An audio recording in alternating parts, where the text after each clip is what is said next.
The film opens deep in the woods inside a remote house where two siblings are playing. Outside the window, strange silhouettes pass by, unnoticed by the children. This is a world overrun by zombies, 6 years into the apocalypse. The brother and sister have survived alone in this abandoned villa, far from the city, a feat that is anything but easy. The dangers they face are beyond imagination. One day, a couple drives up to the villa in a car. The younger boy, Jim, steps outside holding a toy gun. The man asks, "Where are your parents?" Jim stays silent. The man smiles and says, "All right, we'll see you next time." That night, Jim secures every door and window with his sister. Outside, zombies lurk, seemingly ready to break in at any moment. By morning, everything is quiet. Jim checks the magazine of his gun, discovering that it's no ordinary toy. The next day, as the siblings play outside, the same pickup truck returns. This time, the couple's approach is more intense. They ask again, "Where are your parents?" Jim lies, saying they went into town to gather supplies. But the small lie doesn't fool them. The woman smiles sweetly and says, "This town is hours away. We can protect you until your parents return." Seeing the villa stocked with supplies and even a working fridge, the couple decides to stay. The man, Jack, says he'll hide the car outside. It's clear they are running from someone or something. Late that night, Jim overhears their conversation and senses that they are comfortable here. For safety, Jim takes his sister to a secret safe room, one of the methods that have kept them alive this long. The next morning, Jack has already made breakfast, acting as if this were his home. Jim remains outwardly calm, but senses something unusual, hinting that danger is about to strike. When night falls, Jim asks, strangely, "Is it time?" Their pet dog sniffs him and nods gently. Immediately, Jim ushers his sister into the safe room. Below, the couple is unaware of the impending threat.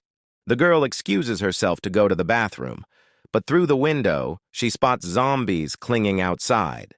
She quickly turns off the lights, hoping the creatures won't notice her. Unbeknownst to her, the back door suddenly swings open. Jack senses something is wrong. Drawing his pistol, he approaches and finds his girlfriend lying on the floor, covered in blood. After this incident, the couple disappears completely, and Jim and his sister resume their lives as if nothing happened. It's not the first time they've faced intruders. Meanwhile, another man named Aiden is wandering through the forest. Following traps and footprints in the snow, he reaches the villa. Suddenly, the little girl appears in front of him, but before he can react, a sedative dart hits his neck. This is no ordinary attack. Jim himself is behind it, one of the tactics that have kept the siblings alive. When Aiden regains consciousness, Jim is already waiting with his gun. Aiden explains that he is a Special Forces soldier passing through, heading north to find his wife. Jim is cautious but intrigued. This man wants nothing from them. No food, no medicine, only to retrieve his weapon. Seizing the opportunity, Jim makes a condition. "You'll help us generate electricity for the villa." Aiden curiously asks about their parents. This time, Jim tells the truth. Their father, a scientist, disappeared long ago, and their mother, a security agent, is on a mission and will return soon. Aiden is stunned when he sees a treadmill powering the villa, a genius survival hack. Suddenly, a zombie slowly approaches the window. Without hesitation, Aiden grabs an iron plate and fights off the creature, returning bloody but alive. Jim shouts, "Why did you do that? These are bulletproof glass. No zombie can get in." Despite being scolded, Aiden feels sympathy for the siblings. He climbs onto the treadmill and begins generating electricity for the villa. One night passes. Aiden is exhausted. Jim's sister quietly approaches, leaving a small hair clip as a gesture of affection. Meanwhile, Jim checks the zombie traps around the villa, preventing hordes from getting too close. One trap catches a live zombie, signaling that the threat is never far away. After breakfast, Aiden heads to Jim's mother's workplace to investigate. On the table, he finds family photos and a car key. Excited, he rushes to the garage, only to discover that the car is broken. His attention is drawn to a cornered tool room. He assumes it's just a storage space, but as he attempts to enter, Jim stops him abruptly. By now, the siblings have realized that Aiden is not a threat.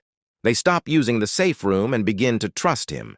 Yet, for reasons only he knows, Jim handcuffs himself at night, anticipating his own possible madness episodes. Before dawn, Aiden wakes to the sound of footsteps. It's Jim checking the traps again. He reaches the trap where a zombie is still caught, unsure what to do with it. Suddenly, Aiden arrives, thinking the zombie might be Jim's mother, and moves to free it. But Jim immediately aims his gun at him again. Angry and frustrated, Aiden returns to the villa and opens the tool room he was forbidden to enter. Inside, he sees a blanket on the floor and scary scratch marks on the walls. This room is clearly used to trap zombies, and Aiden's suspicion deepens. Then, the roar of a car engine outside signals more danger. A group of survivors has arrived, and their intentions are clearly hostile. They begin searching around the villa for weapons and supplies. Aiden is unarmed and powerless to stop them. Jim can only watch from a distance. His sister stands at the upper floor window, waving frantically, attracting attention from the intruders. Just as the attackers are about to reach her, Aiden jumps in and scoops her up, keeping her safe. Jim breathes a sigh of relief. The intruders, finding the doors and windows locked, eventually leave in their car. After this terrifying encounter, Jim's trust in Aiden grows stronger, and he returns Aiden's weapon. Aiden feels it's time to leave, but he's hesitant. His wife's call echoes in his dreams. Upon waking, Aiden makes a life-changing decision. He will take Jim and his sister with him to search for his wife, fulfilling his promise while also protecting the siblings. Jim, however, refuses. He wants to wait for his mother's return, unwilling to leave the villa. Suddenly outside, chaos erupts again. The same intruders return, bringing more reinforcements, and this time they capture Jim's sister while she plays outside. When both sides face off, gunshots ring out, taking down two of the attackers. Aiden rushes forward and rescues the sister. The shooter? None other than Jim's mother, a trained agent. But one of the attackers shoots Aiden in the chest. He falls unconscious. Time passes, and when he awakens, his wound has healed, and he is tied with ropes while Jim's family waves from above. Aiden is stunned as he learns the truth from Melina. Ordinary infected lose brain function. Some are special infected, gaining enhanced physical abilities, able to recover from injuries and disease.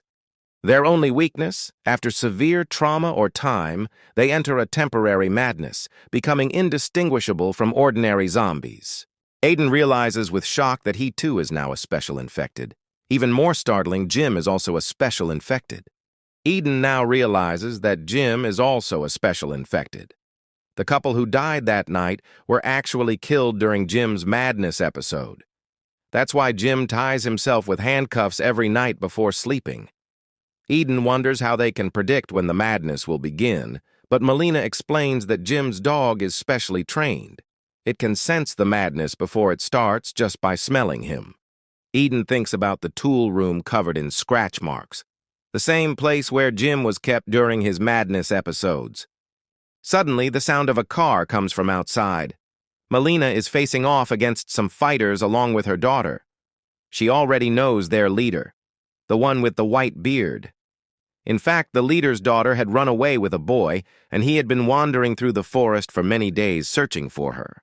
Melina tells him that if she sees the leader's daughter, she will definitely inform him. The white-bearded man then leaves with his men.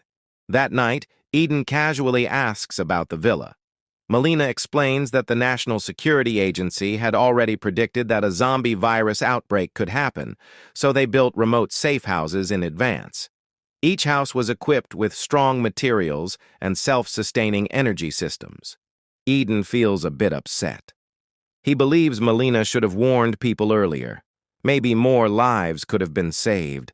But Melina just shakes her head helplessly. In reality, Jim and his sister were born with a heart condition. Jim's father was a biologist and one of the early researchers of the zombie virus. When he realized that his son wouldn't survive past 3 years, he injected him with the virus, which accidentally turned Jim into a special infected. Unfortunately, during one of Jim's madness episodes, the father was bitten and turned into an ordinary zombie. Melina had to kill him herself. Eden's respect for Melina grows even more. He feels a strong desire to help this small family, and Melina's family begins to rely on him too. One day, the dog suddenly barks twice without reason. Jim immediately understands that madness is about to begin. The door is locked, and painful screams start coming from inside. Melina's heart breaks, but she can only stand at the door and wait. Eden steps forward and takes her place as the guard. But unexpectedly, Jim's sister, who was playing outside, faints. Melina realizes she has suffered a heart attack. Normal medical facilities can't save her. Eden suggests infecting her with the zombie virus too, but Melina refuses. Jim's case was unique, and he had already endured too much pain. In the end, they decide to let the sister go peacefully. After the madness ends, Jim and the family accompany her on her final journey. Now it's time for Eden to leave. Despite Jim and Melina trying to stop him, he sets off to search for his wife. With 2 fewer people in the house, Melina and Jim feel an emptiness settle in. In the same forest, the white-bearded man's group finds Jack's hidden car, the same couple that had tried to attack the villa. The closest hiding place is Melina's villa. The white-bearded man decides to search it again. Sleeping in the snow, Eden wakes up to the sound of footsteps. When the noise fades, he checks outside. Countless footprints and tire tracks lead toward the villa. A strange unease grips his heart, and he rushes down the path. From a distance, he sees that the villa has been taken over by fighters. The white-bearded leader questions Melina about her daughter, as one of his men found a small item belonging to her. Melina has no answer. Meanwhile, Eden slips past the guards and sneaks into the villa. He finds Jim hiding in the kitchen. Eden asks about the enemy's strength, then draws his weapon and disappears into the darkness, becoming their guardian angel, eliminating each guard one by one. But when he reaches the hall, several guns are pointed at his head. Eden takes a shocking step that leaves everyone frozen. He slits his own throat. Only Melina understands what he intends. She quietly leads Jim out of the hall. As expected, Eden enters madness mode and transforms into an unbeatable superhuman, wiping out the white-bearded leader and his men. However, this time Melina hadn't restrained him beforehand, so she and Jim are forced to flee the villa. Eden's roar attracts countless zombies. The next day, when Eden wakes up, the villa has been destroyed by the horde. On the table, he finds a small note from Melina. "Mother and son heading north. If fate allows, we may meet again." Eden smiles, picks up the sister's favorite doll, straps it to his back, and walks north. And with that, this movie comes to an end. Let me know in the comments. How did you like this story? Don't forget to like the video, and if you enjoy stories like this, subscribe to the channel and turn on the bell notification.